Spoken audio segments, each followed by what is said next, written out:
የተዘጋባችሁ ነገር ላይ ቅዱስ ገብርኤል ይግባላችሁ። የተዘጋውን ይክፈትላችሁ ዛሬ። ገብርኤል ይቅደምላችሁ ከፊት።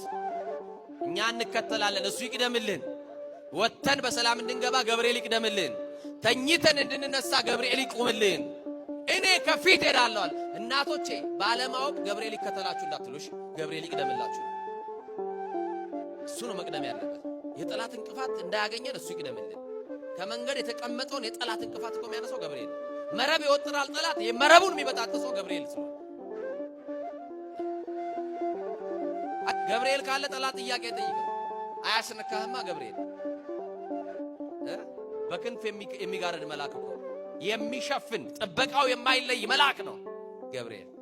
ይሄ መልአክ ዛሬ ከዝሙቱ አልጋ ያንሳችሁ፣ ከርኩሰት አልጋ ያንሳችሁ፣ ከኃጢአት ወንበር ላይ ያንሳችሁ፣ ከዘረኝነት ወንበር ላይ ያንሳችሁ። የሚያነሳ መልአክ ነው። መሬት ላይ የወደቀባችሁን ከእጃችሁ ወጥቶ የተበተነውን ወደ እጃችሁ ይሰብስብላችሁ። ይሄ መልአክ ነገራችሁን ያንሳላችሁ። በሁለት እግራችሁ መቆም ያቃታችሁ ገብርኤል ያነሳችሁና ያቆማችሁ።